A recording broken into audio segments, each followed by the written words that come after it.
everyone to another Burning Archive live stream. Today we're talking about the European Union elections and welcome to this discussion of history, culture and how it's manifesting itself in today's multipolar world. We've talked a lot about India and the United States together on this live stream. And today we're turning our attention to one of the other poles, an old pole, formerly much more powerful pole, but still very important pole of the multipolar world, and that is the European Union, Europe, the old continent. And welcome everyone. Do say hello and say hello on the chat and all that sort of thing. And I hope you can see me and hear me all loud and clear. There was a little bit of a technical issue at the start of the show, but I think we're all good. If any, you can see there, jeffrich.substack.com. That's where you can sign up to my free weekly newsletter on world history, culture, and world literature. But let's get straight into the main business of today's show, and that is what's going on in Europe. Now, the European Union elections are an enormous, complicated political event. I've spent the last couple of days reading and listening and watching various interpretations of it. There's a lot of lightning interpretations. And there have been a lot of dramatic actions, most dramatically by Emmanuel Macron of France, declaring a snap election in France following the European elections, and saying that, this is an election to save democracy. There's been a lot of that rhetoric about whether the European Union elections represent a threat to democracy, or the salvaging of democracy, or galvanizing of a centrist coalition to protect democracy from Russia and whatnot. There has been a lot of discussion, but I think one of the most powerful interpretations of the outcome of the European Union elections is that the biggest winner is Giorgia Meloni from Italy, and many people are saying that she is emerging as the kingmaker of the European Union. I would say, with rather more too much historical knowledge for my own good, that I would see her rather not as the kingmaker, but the principal elector of the new Holy Roman Empire in the European Union. And that's why on my thumbnail today, I'll just show you, Holy Roman European Empresses, Giorgia Meloni and Ursula von der Leyen.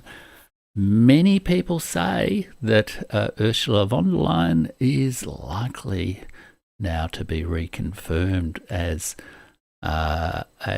President of the European Union, and it is also widely speculated that Giorgia Meloni will play a key role in that, and that the two groups, two sort of broadly conservative, depending on how you want to put it, more or less extreme, more or less centrist women leaders of conservative groups within Europe may well form a closer bond.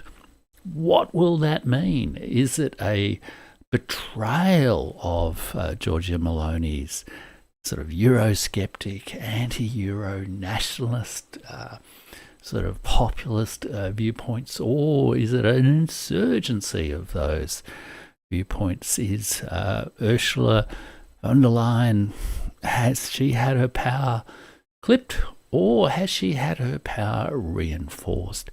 I rather think that both Ursula von der Leyen and Giorgia Meloni are joint winners of this European Union election, which may not be a popular opinion with everyone viewing. It's not really a question of whether I think they're right or not. It's rather just my read of what the actual particular reality, the actual particular political reality that seems to be emerging from this European Union election is going to be. Now, it is also very interesting what Giorgia Meloni has been saying about this European election. And in an interview on which you can read or watch on her website, and if you just give me one moment, I'll show you that website. There we are. So this is the official, website of Giorgia Meloni. This interview here, L'intervista di Giorgia Meloni al Secolo d'Italia, is immediately prior to the EU election on the weekend, and the YouTube video that you can watch just here is an interview subsequent to that, just as Italy is about to host the G7 meeting. And of course, you can easily convert this with Google to English language, and the YouTube video you can also watch in English translation as well. But in the immediately prior to the election interview, Giorgia Meloni said this: the Europe that we have in our minds and hearts, must be able to rediscover its most precious asset, pride in its history, its identity, and its roots. We want a Europe that knows how to rediscover its soul. That's the quote I put in the title of this today's video, today's live stream. We want a Europe that knows how to discover its soul. It was Giorgia Meloni who said that. That is what has made it a beacon of civilization for millennia. And so she is evoking, just as China is, just as Russia is, just as India is, its own, I guess, rhetoric of a civilizational tradition. And something that needs to follow its own path in the world. Now, she places certain slants on that, which I don't necessarily endorse and all that sort of thing. But I guess to me it's significant that she is talking about that rather than the West or the Atlantic world or the American alliance and all that kind of thing. I wonder if this is just a little hint that Giorgia Meloni may be wanting to push Europe a little bit more towards sovereign autonomy. And she also said, in the context of the European Union, which is a crucial issue, I guess, for Giorgia Meloni, given she has been sceptical of the European Union in the past, but now she is in the actual practical position of being able to be the kingmaker or the principal elector of the new Holy Roman Empress, Ursula von der Leyen, or somebody else. Some people speculate maybe Mario Draghi. She talks about the way in which the European Union needs to change and become a different kind of power in the world. What she says is it must be brought back to the model established by the treaties of Rome. We want a Europe in which nations choose to collaborate on the great challenges that they cannot face alone. So she says, let's stop Europe being this interfering, bureaucratic, regulatory state, which she associates with the left and communists and things like that.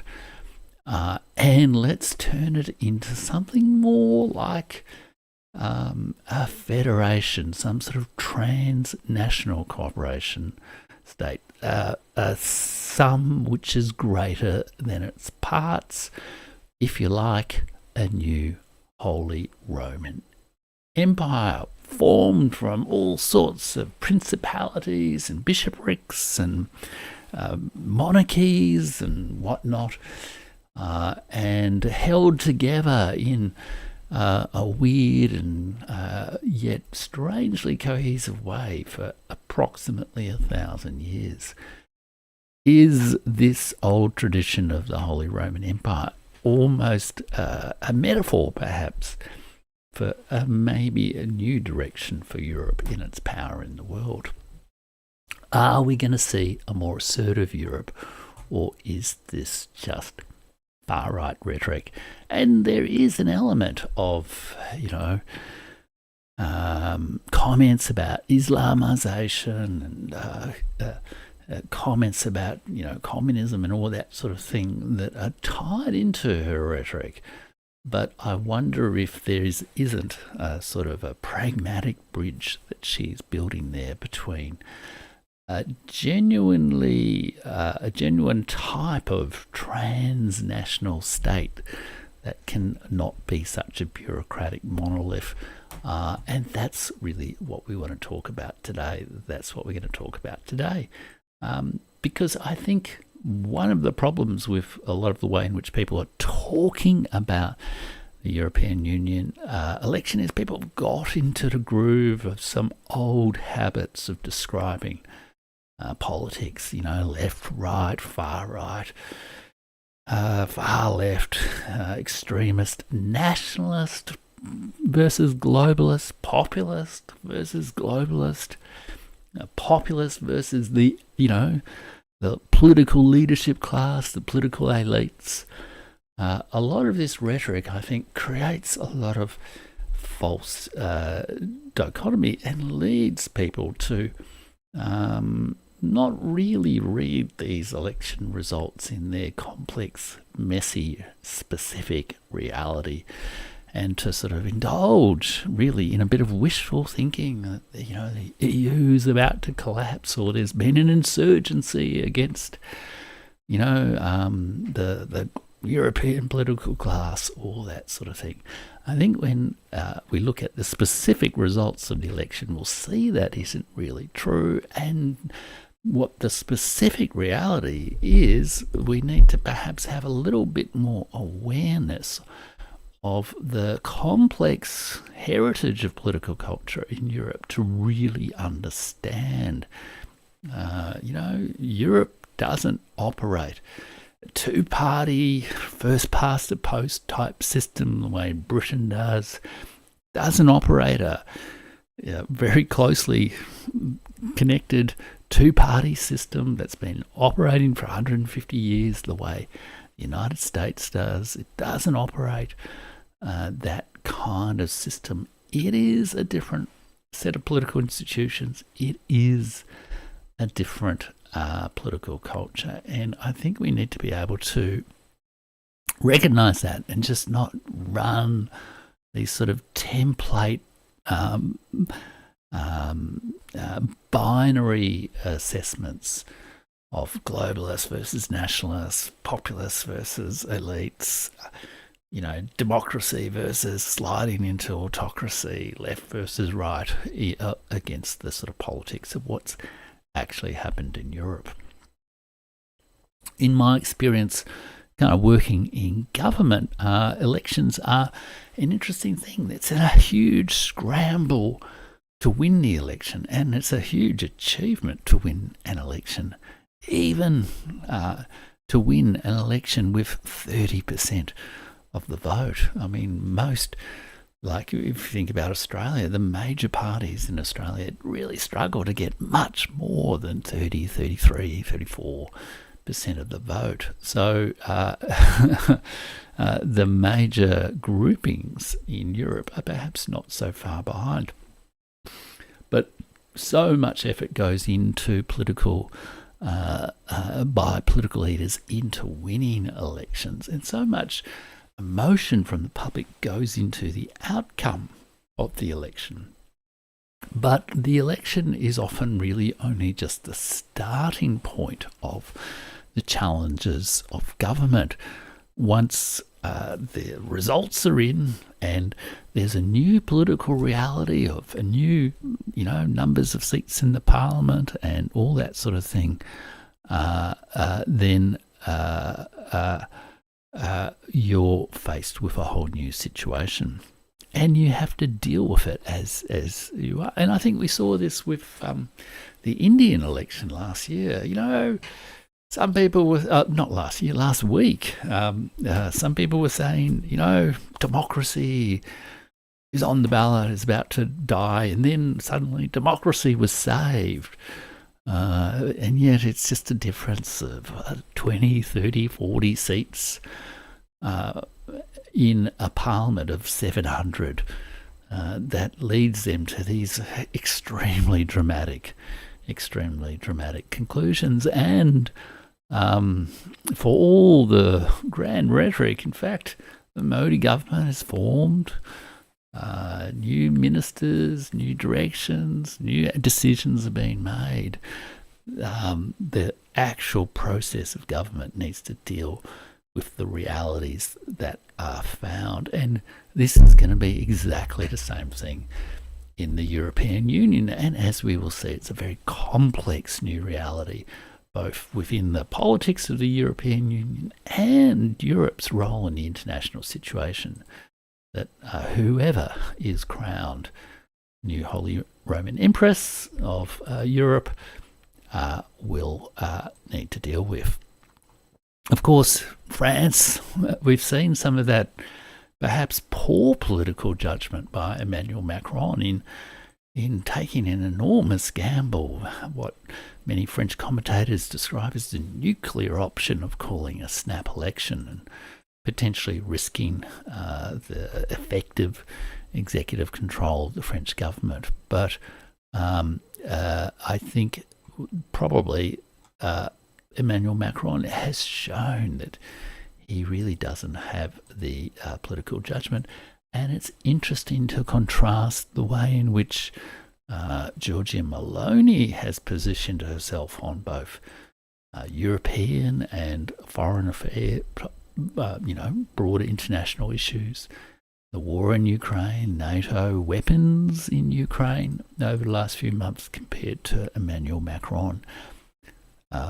Giorgia Meloni seems to have read how the sands are shifting in the world.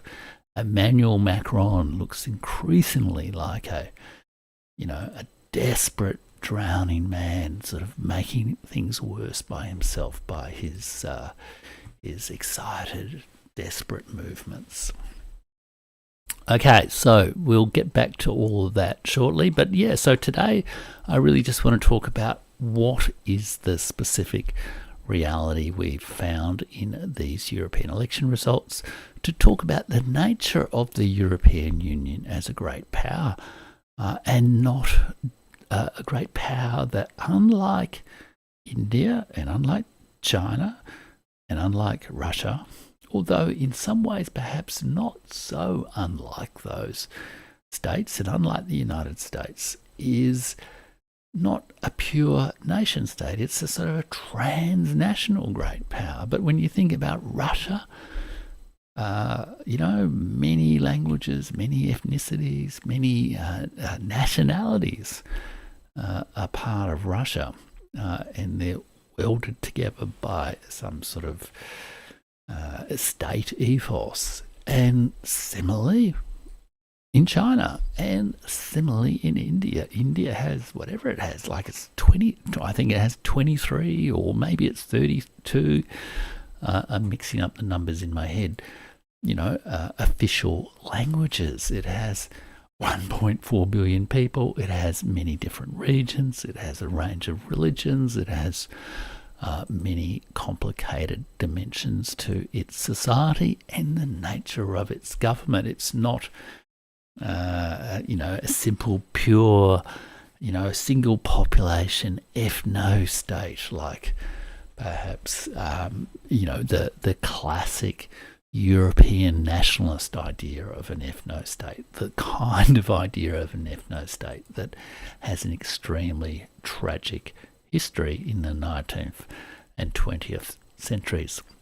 So I'm going to talk a bit about EU as a great power, and also talk about how the Holy Roman Empire, that state that was not a state, that federation, so to speak, of European powers that existed for 1,000 years, roughly 800 to 1800, roughly, and at its peak, controlled through Charles V, I think, of Spain, all of Europe, pretty much, except for France and Britain, and most of the Americas, and large parts of the world. It was a genuine global power. It wasn't just Spain. The King of Spain was the Holy Roman Emperor at the same time. He controlled, Czechoslovakia. He controlled the Netherlands and other parts of Europe. So I'll talk about some of the enduring significance of that, including referencing a couple of excellent history books that you might want to follow up, including this one by Peter Wilson, The Holy Roman Empire. And then we'll just speculate a bit about where the European elections might suggest we're going to go with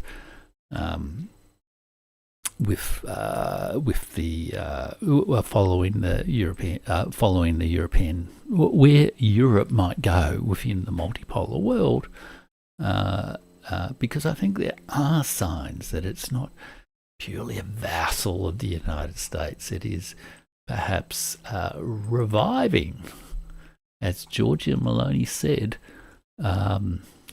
What does he say? Rediscover its soul.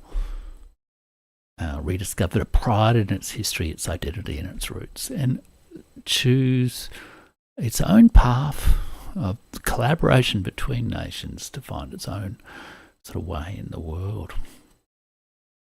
Okay, so while I just set up a little thing over here for you to look at, I will just ask everyone to give the video a like, a share, and hang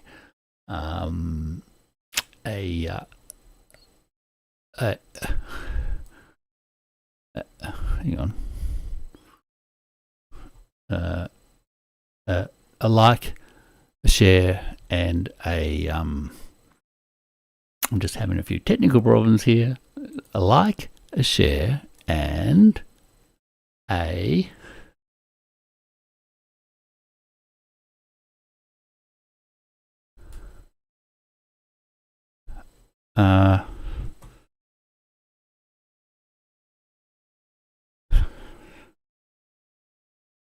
like, a share, and a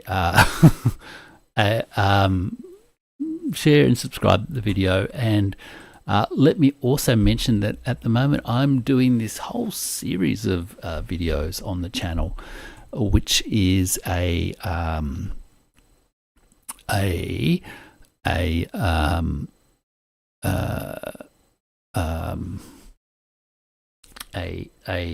sorry, I'm getting distracted by my technical problems.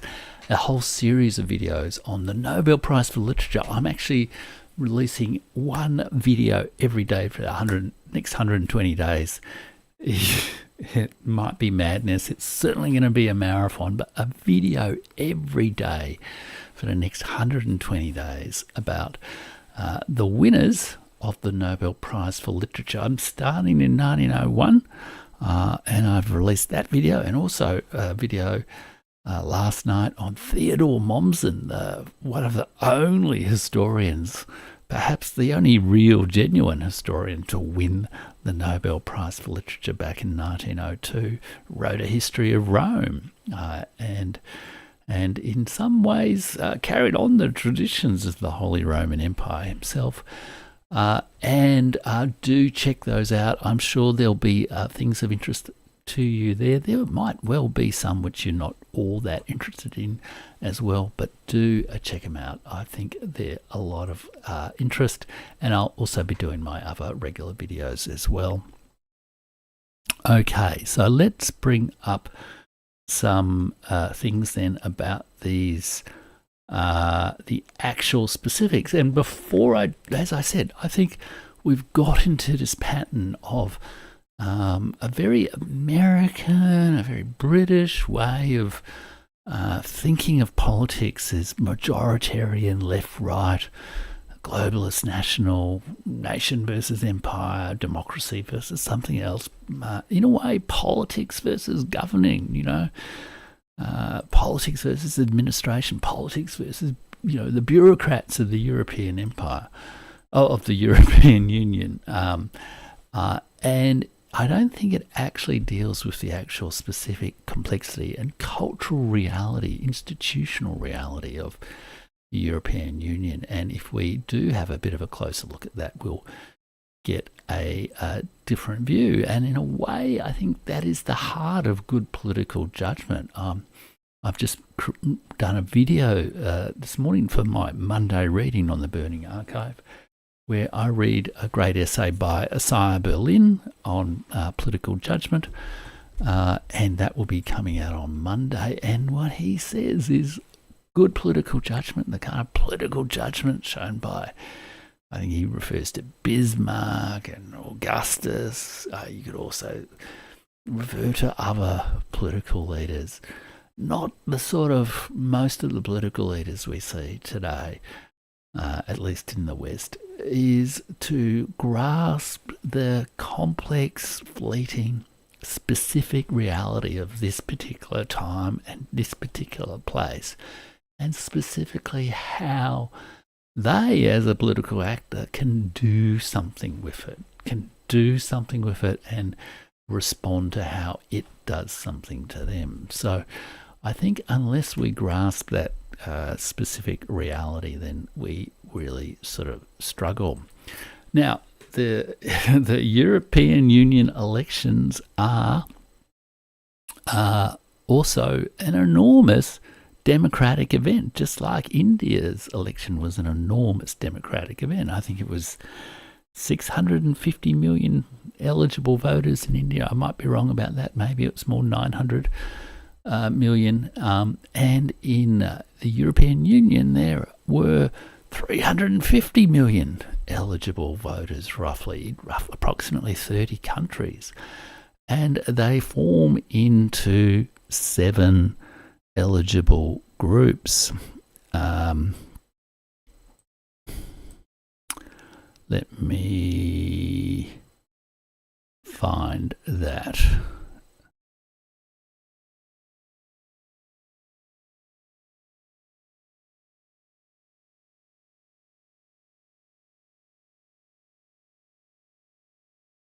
That's not it.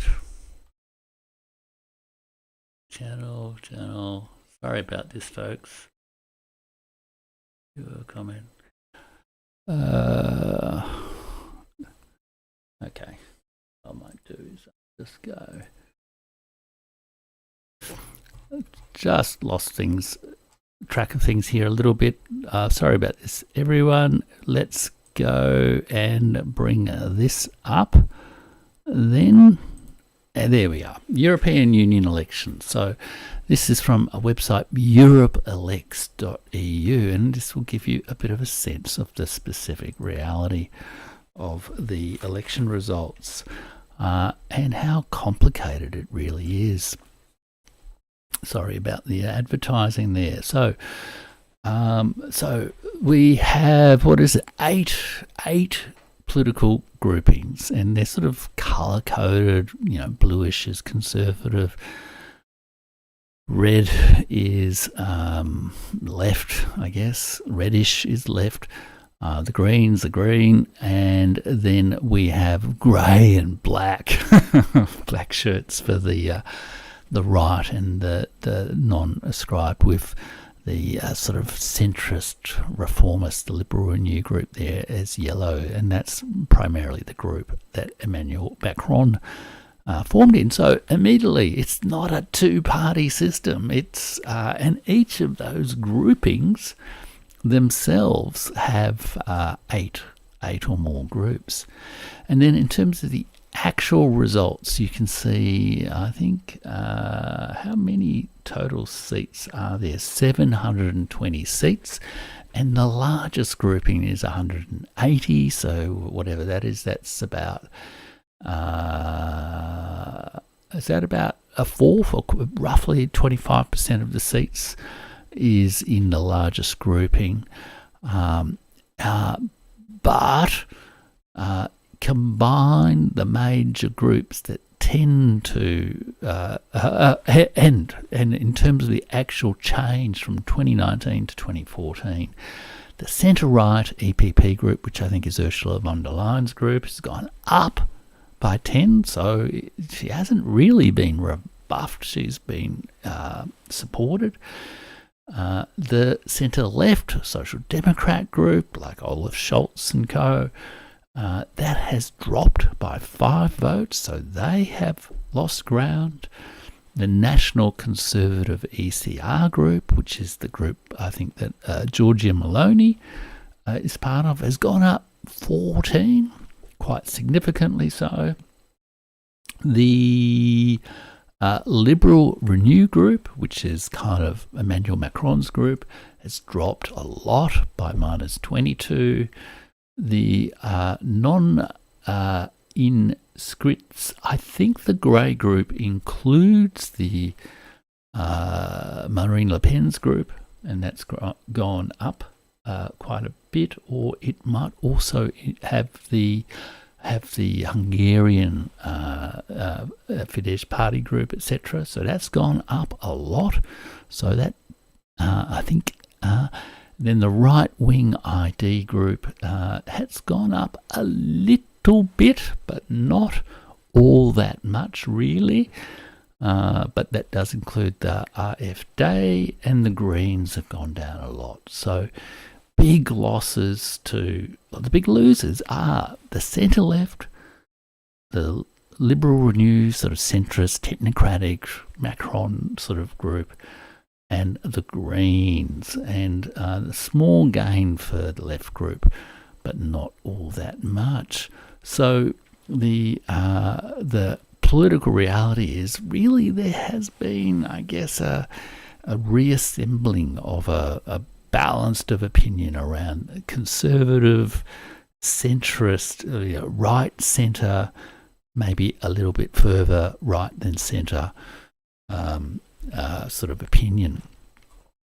And what do we also see here? We also look at the then we can also look at the actual composition of those groups, and this is what I'm saying about the complexity of European politics. And this is important because the reality of European politics, of just about all politics, is it's about coalitions and getting on with people you disagree with and negotiating across the table and all that sort of thing. And particularly, I guess, in Anglophone, Westminster two-party type political cultures, people forget about that, and they tend to see it as a red team versus blue team. This is the much more complicated reality of European politics, and perhaps the future of most of our politics, of much more complicated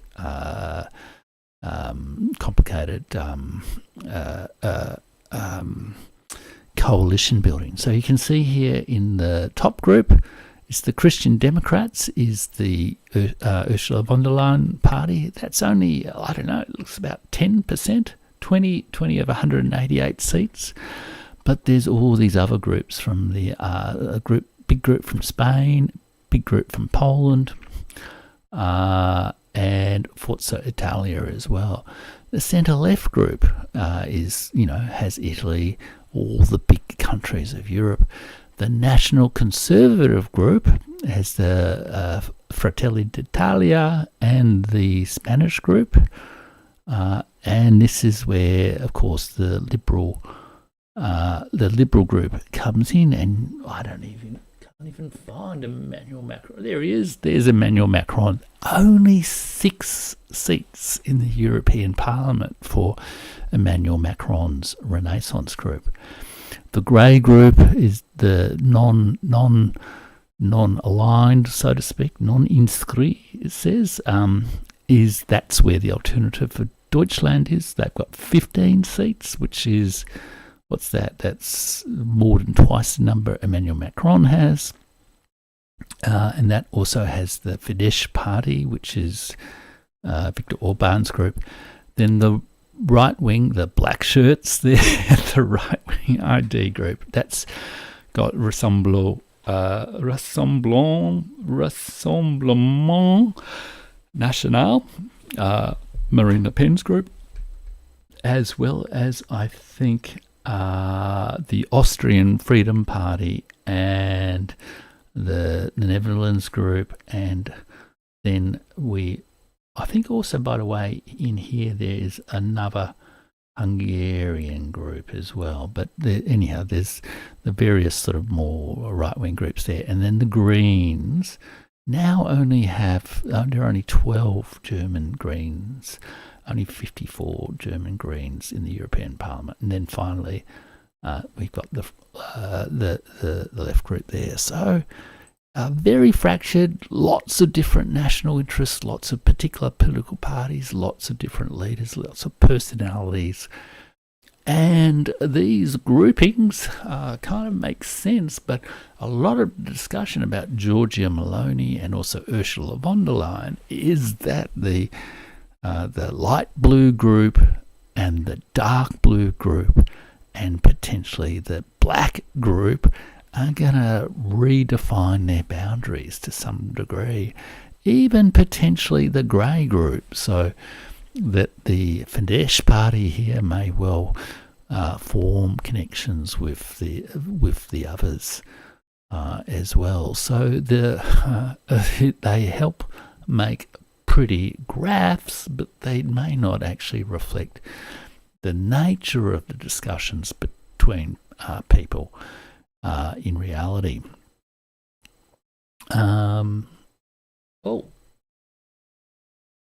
Got a comment here from Maximus. Everything is politics. It sure is. Everything is politics. And, anyhow, this essay that I've just read this morning and in a video that's coming out on Monday, on political judgment by Isaiah Berlin, really sort of says how arts of life and the arts of politics are perhaps not so far away. Think about politics in small p politics, in actually, gathering a group of people together and, melding them towards some vaguely shared purpose. Just how difficult that is if you've got 10 people, 20 people, 5 people. Imagine doing it with like 20 million people, let alone for Narendra Modi, 1.4 billion people. It really must require some extraordinary qualities, and I think it's one of those really interesting essays that I think everyone will enjoy. So they're the main. Now, I also just wanted to show everyone the actual percentage of the vote again. So the centre-right EPP, centre-right EPP group got 22.19%. The National Conservative group got 12.13%. And the right-wing ID bloc got 8.92%. And then if we add in the grey ones as right-wing populists, if you like, that's 8.8%. So altogether, that's just short of 18, 20, 30, just over 53% of the vote between those blocks. Now, in Australia, if a party gets a two-party preferred, we have a preferential two-party preferred type system in Australia, which really favours a two-party system and allows people to express preferences for minor parties and things like that, but forces them to make a choice to say, well, in the end, I'm going to vote for one of two, that I have to choose a winner kind of thing. They don't really have that in Europe. It's like a proportional representation thing. But if we were to apply these rough groupings to say that the grey, the black, the dark blue and the light blue are together the two-party preferred vote for a single party, a single right-wing party in Europe, then they've got roughly, I think it was 53% of the vote. If that were to happen in Australia, with Australia's electoral system, it would be a landslide victory. There would be a dominant parliamentary majority. As it is, what we're going to get here is a lot of horse trading, a lot of coalitions, but it's still a strong majority result, I guess. So I think that's interesting, just point to note there. And then I think the only other thing I also wanted to point out in this little set of results from Europe elects is this sort of diagram. Oh, there's actually two. There's one more after this one.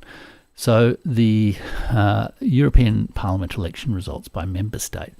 Now, there's only 5 states in Europe that have more than 20 million people in them. One is Germany, there you can see there, which has 83 million people in it. And in Germany, there's a clear, the plurality, the largest party is the EPP group with 31% of the vote. 31% of the vote is not all that much less than, say, the Australian Labor Party got in the last election in Australia and formed a majority in the Australian Parliament. I can't remember exactly what it was, but it was roughly 31, 32, 33% of the vote. They got there on that preference system, the flow of preferences.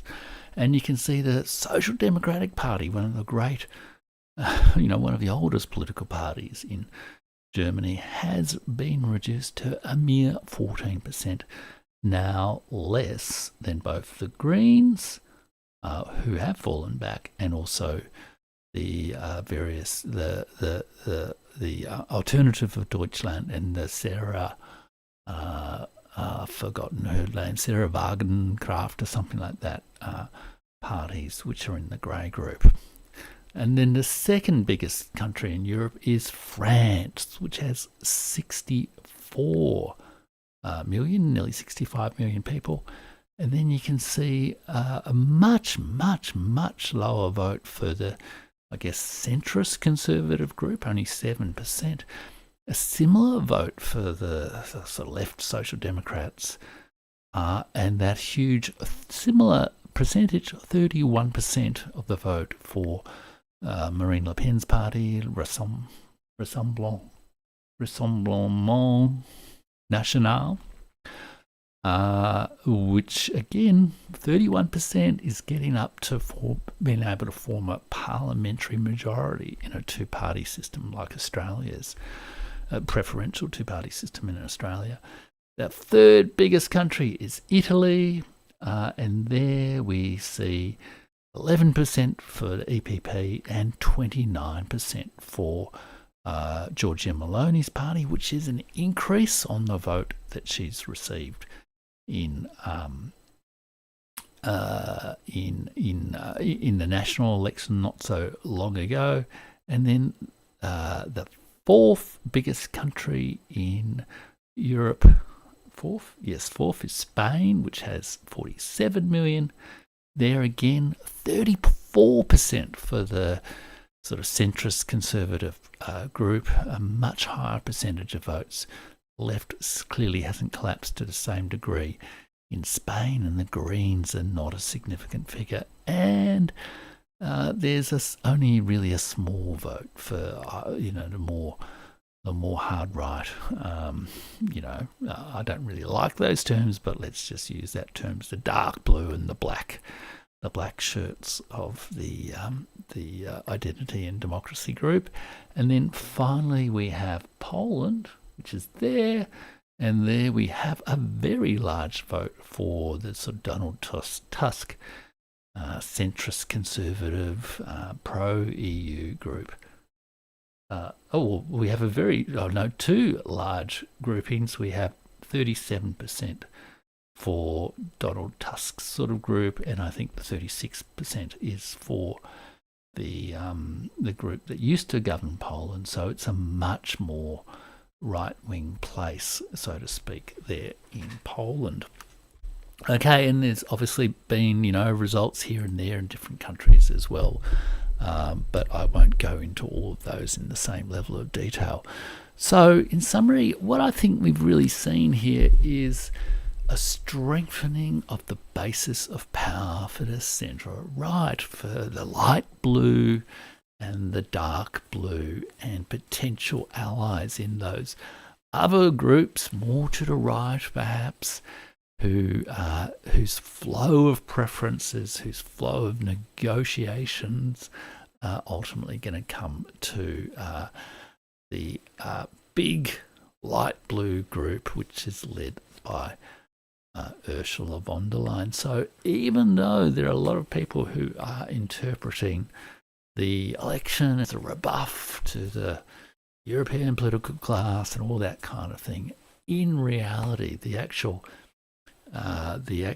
parliamentary situation that they've been dealt with, the actual political authority, political mandate, the political situation, the people they have to deal with, is largely reasserting the confidence in those people, if forcing them to negotiate on different terms, to act with different constraints and to act in different circumstances. However, the governing parties in some major states of Europe, notably France and Germany, have been stripped of political authority, and that has important dynamics for the politics of the European Union, the politics of the multipolar world. I guess we're seeing a realignment. We've lost the European Union's, got rid of Britain, or Britain's got rid of itself. France's current government has had a complete collapse in authority and is looking to go on a collision course with the group that has just gained a lot of authority from the election. And Germany is in the same situation. The governing coalition in Germany of the Greens and the SPD only have about 30% of the vote. And then I think we're seeing a strengthened, bolstered hand in particularly, I would say, Italy and Hungary. And I think it's perhaps not insignificant that those countries, Italy and Hungary, have been positioning themselves in a different position vis-a-vis the, sending European troops, NATO troops into Ukraine over the last few weeks, Italian politicians have said, no, no, no, no, no, we don't want that. The Hungarian Prime Minister has led a huge peace march.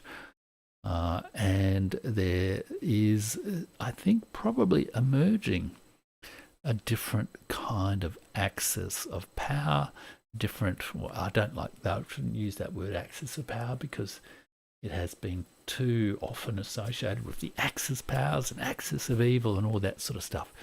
But a different coalition of major parties where Italy, particularly, which has had a very long history of weak government, of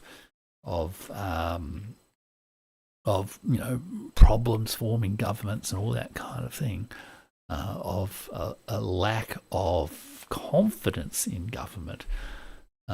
It is emerging now as a more effective power and able to assert itself more effectively within the European Union. And I guess we're seeing France, which has had that long tradition of being the effective power, of being the heart of the EU. Same thing with Germany. Both of those states are collapsing in their authority. And, politics is made by the people who show up, so to speak. And there's nothing that, inherently assures France and Germany of control of the culture and political institutions of Europe. They are two of the biggest countries, but if they can't get their act together politically, if they can't get their act together diplomatically, culturally and institutionally, then others will assume the course. And arguably you could say Giorgia Meloni is displaying political judgment in navigating her way through these circumstances, not being quite such a rabble-rouser as she was before the election, adopting, more moderate policies and all that stuff, but still perhaps redirecting Europe in collaboration with others in a different way. And I think Meloni and a broad coalition of centre-right leaders will sort of incrementally rebalance EU institutions and arguably even start to push a little bit more for some more strategic autonomy as American power collapses. Ultimately, I think, in a way, the situation in Ukraine is going to be really, really important to this because increasingly it's looking like Ukraine is going to collapse. America, as much as NATO, America is going to suffer humiliation, perhaps more so than Europe. And yet Europe will actually have to pick up the pieces. And so I think some of the rhetoric from Hungary or some of the rhetoric from Italy in recent times, some of the positions from Germany as well, much more cautious than Macron's use of polarization around the Russian issue in the election. His failed attempt to polarize people around the Russia issue with the election, I think that's sort of failing. And so it may well be, even though lots of people like to talk about the EU having no, being a vassal state and all that sort of thing, when you look at the specific reality here, I do wonder whether there are some gentle little moves that are creating a different situation that the political leaders may have the capacity, may be in the situation to navigate their way through a greater, more autonomous role for Europe in the world. But, of course, that is uncertain and unsure. Now, so this is where we talk about EU as a great power and but yet not a nation state. And there was a very interesting article just earlier in the week by Thomas Farsi, which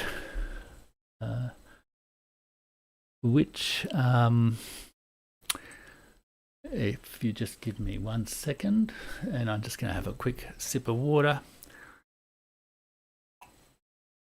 Thomas Farsi, who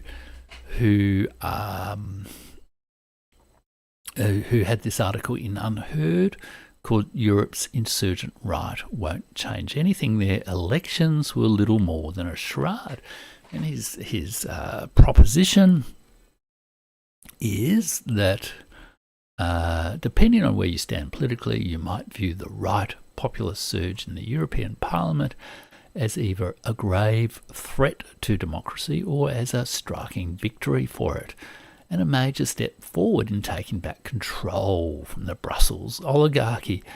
But both positions would be wrong. The truth is, despite yesterday's hysteria, compounded by Macron's decision to dissolve Parliament and call an election, the impact of these elections won't be as significant as people fear or hope. And essentially, you should read this article. Essentially, his argument is that, the European Union is not a real democracy. It's not. European Parliament is not a real parliament. That real power vests in sort of undemocratic institutions. The European Council, the courts, the European bureaucracy, and all that kind of stuff. And he concludes that ultimately it's a little bit like ultimately what people realised about the Modi Indian election, that democracy was never really at stake, and politics was had never really been endangered, that politics and democracy was a messy business before the election, and it remains a messy business afterwards, that it's neither here nor there. But Thomas Farsi certainly views the European Union, as a non-democratic institution. But I do think this is a somewhat too purist model. I think I might have commented on a previous live stream, including in response to a viewer question, that in many ways I think we live in mixed political systems. There's a bit of pre-democratic political process, there's some democratic political process, and there's some post-democratic political process. But to really understand the European Union, I think it's important to understand that it's a kind of a transnational state. I do regard the European Union as, one of the 5 great powers of the world, alongside India, China, Russia, and the United States of America. But it is the most clearly disintegrated or loosely federated of those powers. And in a way, this is probably the great political challenge for the European political class, I guess, over the next decade, really, which is how are they able to say, as I think Giorgia Meloni might have said in her comments, let me see, where was it?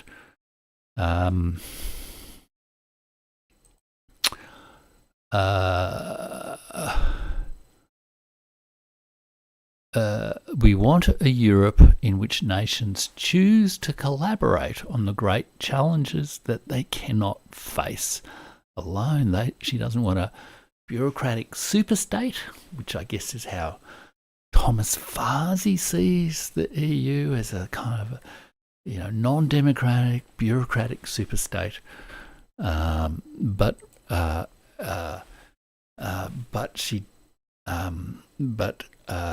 she also doesn't want all these ultimately, like 5 nations only in the European Union have more than 20 million people. Only So, only 5 nations bigger than Australia. I mean, all on their own, they'll be lost in the world. So they need some way of collaborating. And the single integrated nation state is not the only model for conducting international relations. There is a long tradition of looking at other ways of conducting international relations. And in fact, this is a topic that I talked about in my Substack earlier this week. In this one, imagine a world free of the idea of a nation. Alternatives to nationalism, globalism and realism. From Tagore, Nehru and Satia.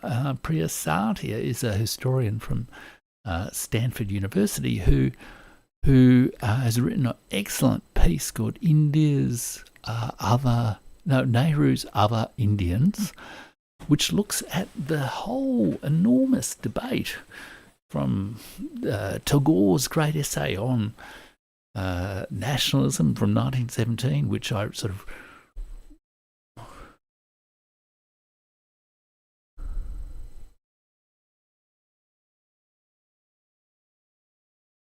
hang on.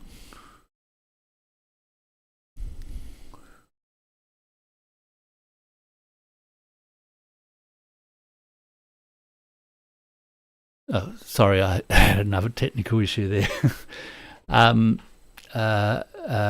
Tagore's great essay on nationalism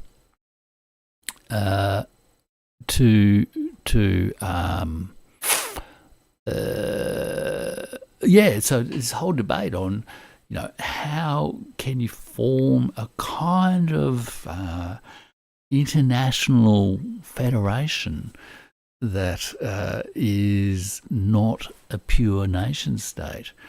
In a way, the Soviet Union was seen as an attempt to do that. A federation, the union of Soviet Socialist Republics, a union of, I think it was 17 of those different states formed in a kind of new international structure. It functioned as a single power, but it functioned with a complex set of issues around nationality.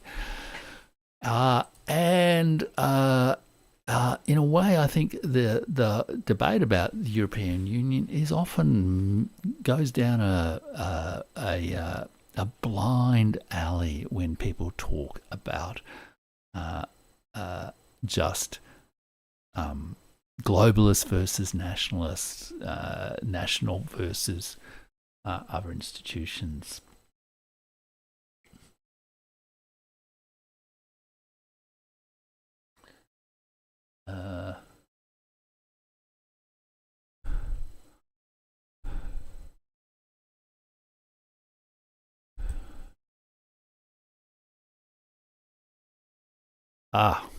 I've clicked the wrong thing. There we go.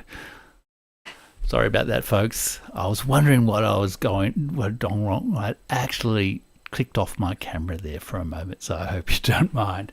So globalism versus nationalism.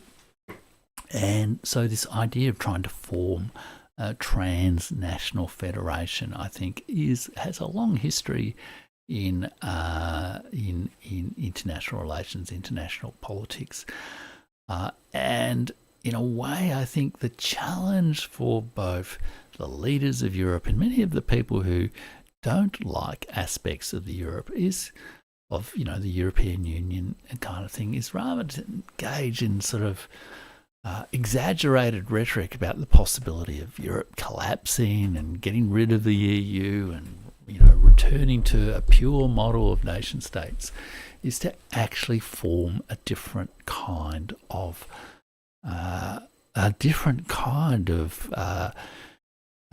institutional transnational system.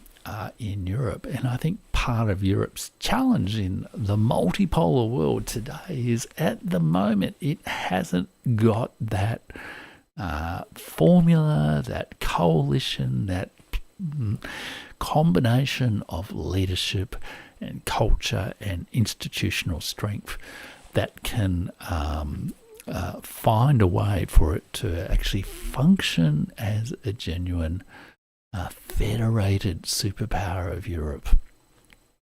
But I think it is going to have to face that reality very much over the next little while, rather than engage in sort of barren rhetoric about democracy and autocracy and nations versus nations versus globalists. There are some, great political commentators on YouTube like the Duran and Co, who I have learnt a lot from and really respect. But I do think that particularly in the sort of, the independent media on YouTube, there's a little bit too much of this rather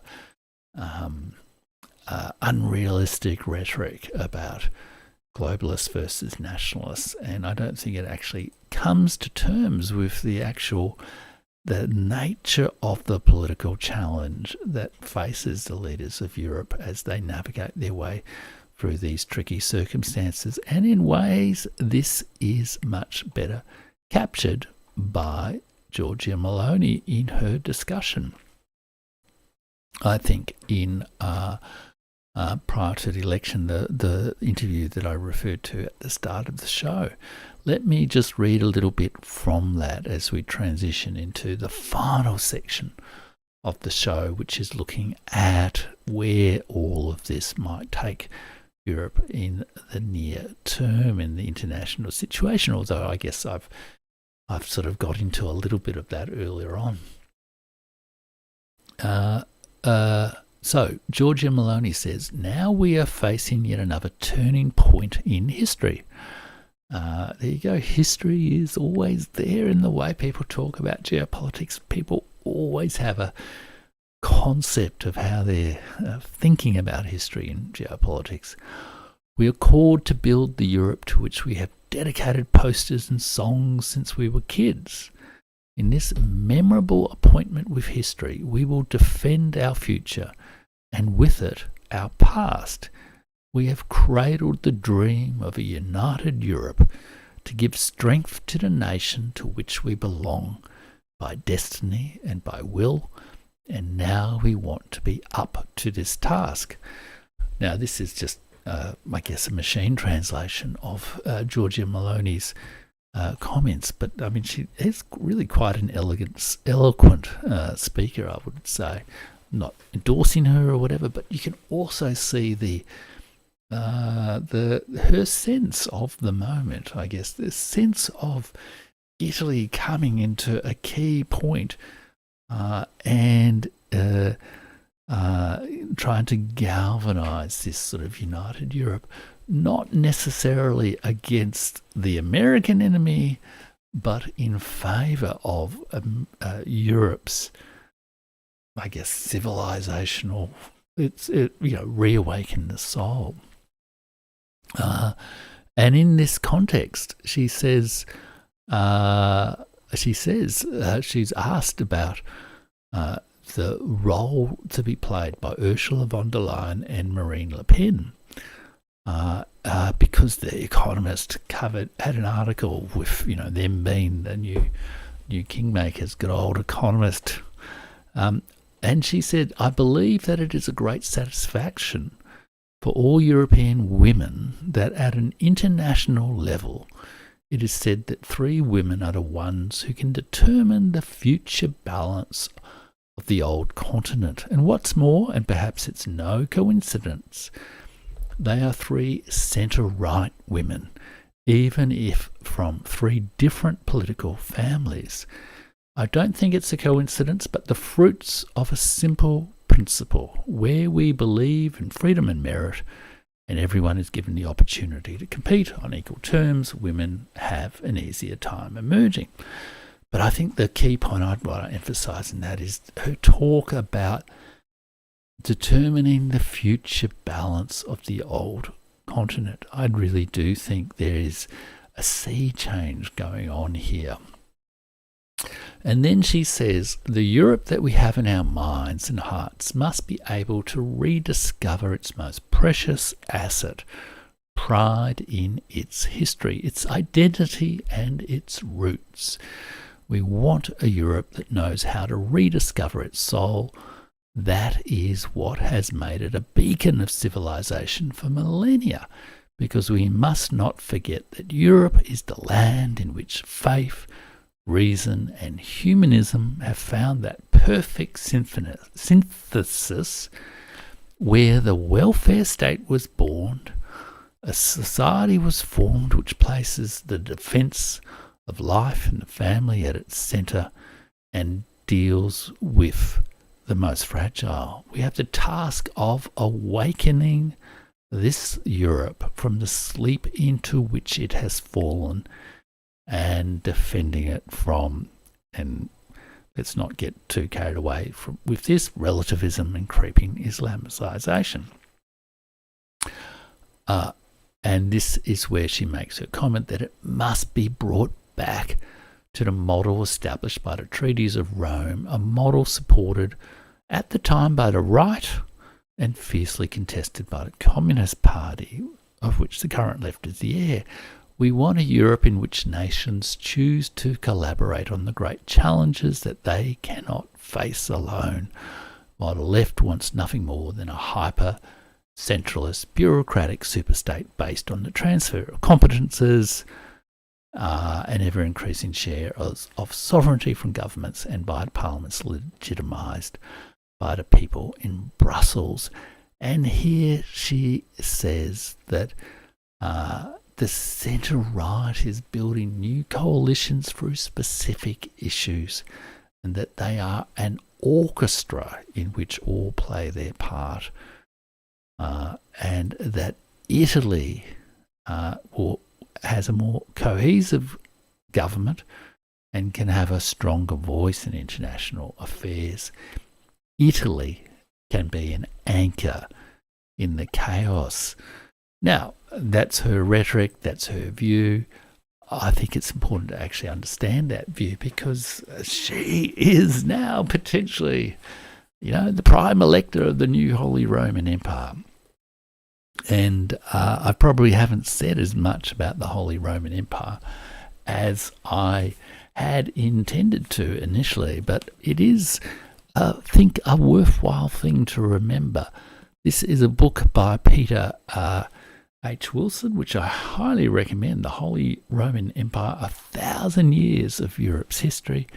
And he also is the author of this book, Europe's Tragedy, A New History of the 30 Years' War. Everyone's heard of the Treaty of Westphalia, the one that gave birth to the world order of nation states, sovereign nation states, the principle of sovereign nation states.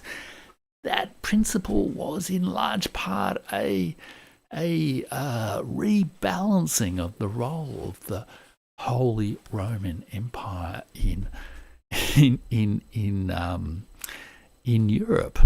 It was about rebalancing the power of the subsidiary parts of the Holy Roman Empire into more, monarchical nation states, and reducing the power that was so dominant under Charles V in the Holy Roman Empire. And I think in a funny sort of way, it's also part of the legacy of European political culture of, belief in transnational institutions, in what held the European Union, the Holy Roman Empire together, was to some degree these sort of systems of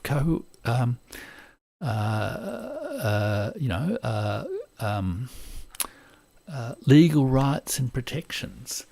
And the author of those two books, Peter Wilson, the author of The Holy Roman Empire and the 30 Years' War, wrote an article in the Financial Times a few years ago, I think in the context of the Brexit election, on how the Holy Roman Empire is an often misunderstood model for great power politics, for European politics, for the EU. And he said there that the imperial aspect of the empire is perhaps that's the Holy Roman Empire, is perhaps the hardest for us to grasp today, largely because we tend to conceive empire through the experience of European colonial power. We expect empires to have a clear and stable core inhabited by an imperial people that imposes its will on peripheral regions. But the Holy Roman Empire had no core because it never possessed a clear centre of government or even an official capital. Instead, power was always multiple and plural. The management of daily life was devolved to more local powers. The most significant change across the centuries was not a progressive fragmentation of an originally centralised power, as previous generations of historians believed. Rather, it was a gradual thickening of local power that drew its legitimacy from its relationship to the empire as a whole. Imperial charters and laws sanctioned local rights and liberties. And and I think in a way we're almost seeing something similar, perhaps starting to emerge in the European Union. Not that it's about to collapse, but that its relationship to the local powers is going to change. And here Peter Wilson says, and it's here that we see most clearly what the empire can tell us about Europe's possible future. Its inhabitants generally identified with it positively because it preserved their own autonomy and ways of life. It's not a blueprint for today, but it does suggest an alternative to the stark choice between the EU as a single homogenous superstate or fatally weakening Europe's global position by fragmenting it into a mosaic of national states. And I think that is the exact false choice that Giorgia Meloni and possibly also Ursula von der Leyen is now trying to navigate, or they are trying to navigate their way through, not choosing between globalists and globalists, nationalists, populists and elites, not choosing between, autocracy and democracy, not choosing between America and the rest, but choosing a route for Europe and its nations to act together more powerfully as a kind of civilization state, listening to Giorgia Meloni's rhetoric in a multipolar world. So I think it's kind of interesting to see how this will follow through. And it's also interesting to note that in those interviews, I think particularly in the discussion she had in the YouTube interview that you can watch from her website, she talks specifically about increasing Europe's strategic autonomy and doing so in part through both the energy issue, but I guess also some of these issues on culture and on ultimately the security situation in Europe. I think we can see emerging a more conservative or cautious approach to military engagement on behalf of America in Ukraine in the states of Germany and Italy and Hungary. Ultimately, quite possibly after the snap election in France, also in France as well. And I think it is almost certain, I would say, that over the next 6 months, maybe less, we will see a sort of a gradual, controlled collapse of the situation in Ukraine, and that's going to demand an awful lot of good quality judgment from the political leaders of Europe.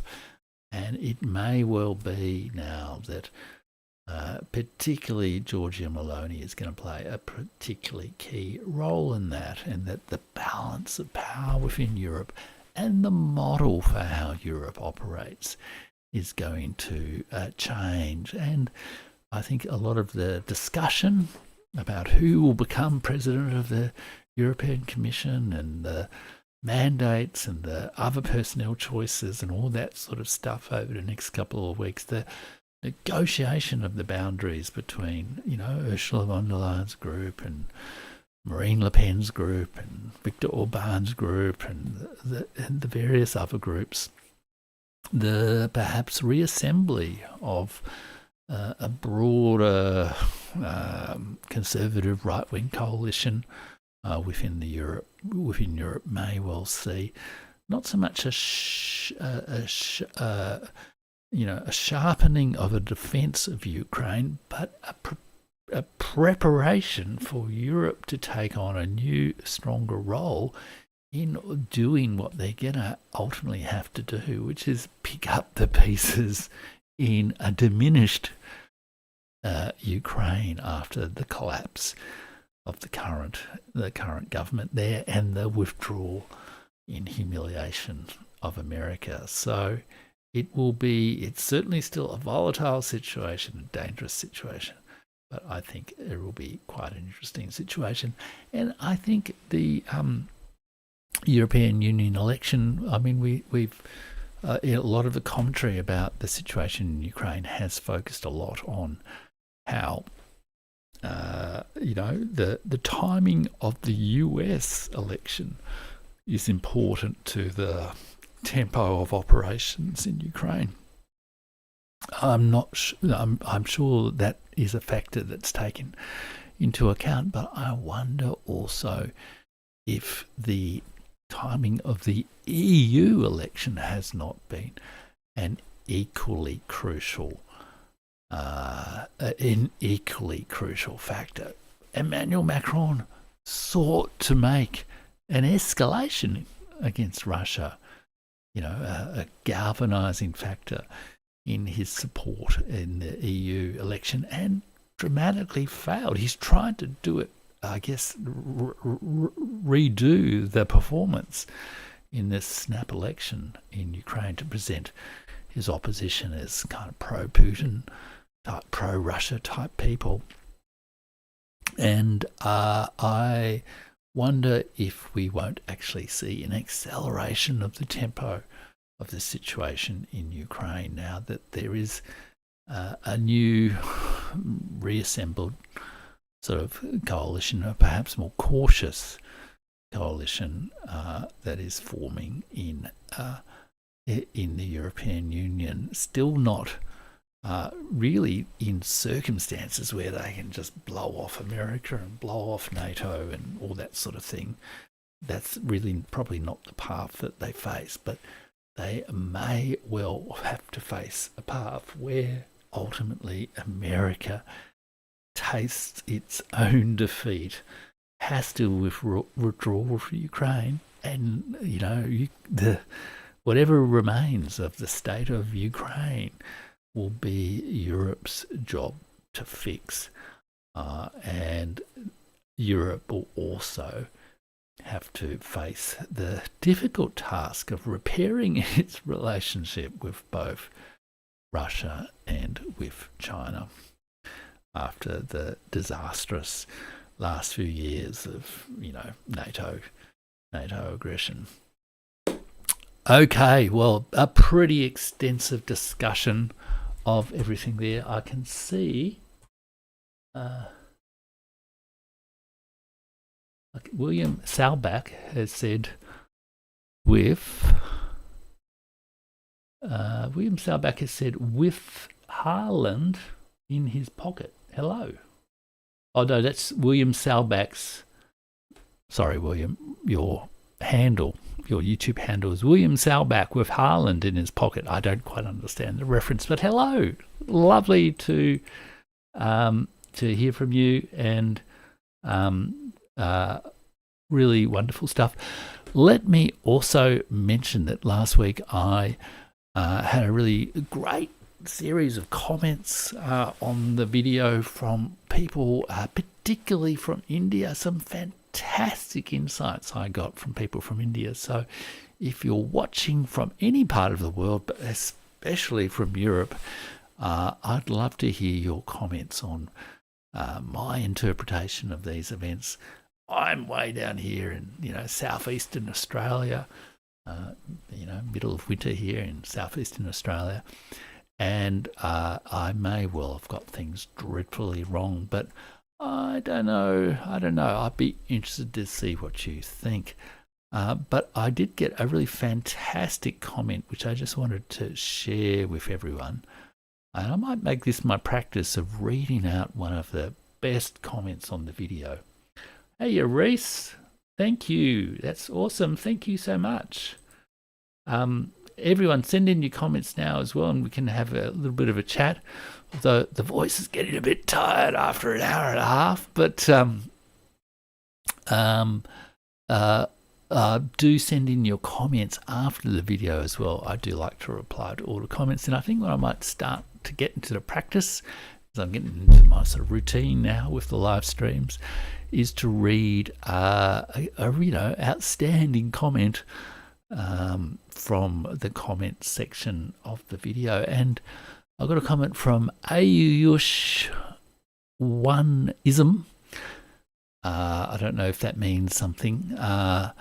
Who was commenting on the Indian election, and there were all these sort of snap interpretations, and I guess Ayush's one-ism's comment is that it's more complicated than that, and he actually provides some really interesting background analysis, I guess, on-the-ground analysis of the situation in India. A lot of the commentary in both the mainstream and independent media from the West on the Indian election has been truly atrocious, I think, including, I do love the Alex and Alexander at the Duran, but I really think they dropped the ball a little bit on their analysis of the Indian election, and indeed even the EU election. But Ayush says that I'm a lower caste voter from the state of Uttar Pradesh, which, apart from being the largest state, the size of Brazil, think about that, was also the biggest surprise of the election. The party I voted for and my family has been voting for years, the Samajwadi Party, Hindi for Socialist Party, which fought in coalition with the Indian National Congress and the India Alliance, had a record-breaking result. Now, you didn't get that reported in the mainstream media or even much in the independent media, although if you did listen to Indian media, you would have picked up some of this. The Samajwadi Party support base is in lower castes, primarily agrarian caste and artisan caste, Muslims and Dalits, formerly untouchable castes of the rural areas. And there was a great discussion on the In Focus podcast of The Hindu about this issue as well, if you want to check that out as well. It is what is described as a Mandal party, social justice and socialist parties that emerged out of the Mandal agitations in the 1980s, and most large Mandal parties have joined the India Alliance. The reason I mention this is because the slender 19 MP majority the NDA, so Modi's coalition, has 21 seats held by Mandal parties who, largely under threat from the investigative agencies and law enforcement agencies, changed ship from the India Alliance to the NDA a few months before the election. Another 18 seats in the majority are held by the TDP plus, a secular regionalist party from the coastal southern state of Andhra Pradesh, who in the past has called Modi a terrorist and had asked for him to resign after anti-Muslim riots when he was chief minister. He is going into the coalition with partners who joined him out of fear or for short-term gains, but no ideological resonance. Most of them are secular parties with sizable Muslim voter base. Most of the Mandal parties are in favour of broader and greater affirmative action, which the BJP is ideologically opposed to. I give Modi 1 to 1.5 years because his style of governance is incompatible with coalition politics, especially one which is a coalition of convenience, not convergence. Unlike last time, the BJP doesn't have any wiggle room left. In the others column, only 18 MPs are unaffiliated with either alliance, of which most are unlikely to support NDA, and if push comes to shove, will support India if they muster up the numbers. So fantastic comment, and thank you so much to that viewer, Ayuwishwanism, and I hope that it's certainly educated me, and I am so grateful for all the comments from you viewers that have educated me so much more about the situation in India and the range of views and the range of specific factors that have influenced that result. And I think, as Ayuwish says, coalition politics is the future, is, pretty much most experiences of government is really the future and the past. And coalition politics, they will need to develop a bigger culture of that in India. I'm sure that will happen. And I think it is also very much part of the culture of Europe that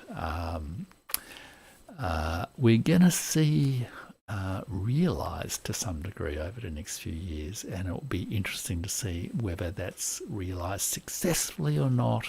No one really knows. That comes down ultimately to the political judgment, the political skill of people like Giorgia Meloni and Ursula von der Leyen and all the other key players there on the ground. So I hope that has been an interesting and informative show for everyone.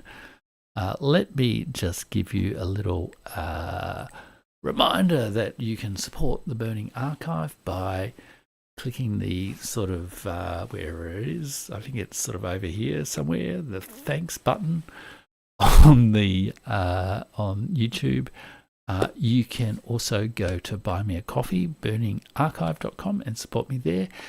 I'd encourage everyone who's views and subscribes to the show to go to my Substack. You can sign up for a free weekly, more or less 1.5 to 2 weekly essays on world history, literature, and politics at jeffrich.substack.com. There's also like an upgrade to a full paid membership that you can do there as well.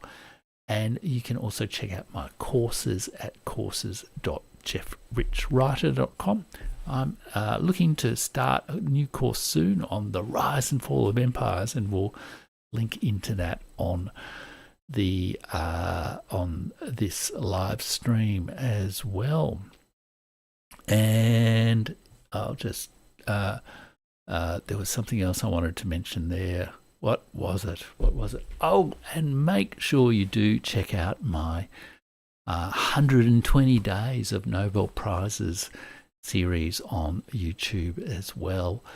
I guess it's probably got a different audience maybe to a lot of people who might have watched some of my sort of streams on politics and all that sort of stuff. But you'd be surprised at how much history and geopolitics is actually involved in the Nobel Prize. The first first 10 or so Nobel Prize winners there are a lot of cultural nationalists there. There's a lot of nationalist politics on display, some of which has strange resonances with our own time. And of course, the 1913 winner of the Nobel Prize was Rabindranath Tagore, the great Indian Bengali writer who wrote the national anthem of India, Bharat, and of Bangladesh, and whose lectures on essays on the crisis in civilization and nationalism in the West I've recently read on the YouTube channel. So, and I think are directly informative of some of the issues that we've talked about here on this discussion about the European Union, how we can perhaps escape narrow ideas of nation, narrow, binaries of nation versus globalists. So thanks everyone for supporting the show. I'm incredibly grateful. I'd love to see you on Substack, and I am really, really, really looking forward to answering all your comments on the issues here on the show. I'm more than happy to acknowledge where I get things wrong. I'm sure I do it a little bit, and it's always, a big struggle with international politics, but I think the world is in a funny sort of place at the moment, and I think we should all just be kind and generous to each other in trying to make sense of what's going on, and perhaps looking for a few, glimmers of hope that maybe some better political judgment is emerging, and perhaps, strangely perhaps, maybe even Ursula von der Leyen and Giorgia Meloni, likely to be crowned as the new Holy Roman Empresses of Europe, may well offer us a possible path towards a more multipolar future. Okay, everyone, thanks for watching, and I will see you again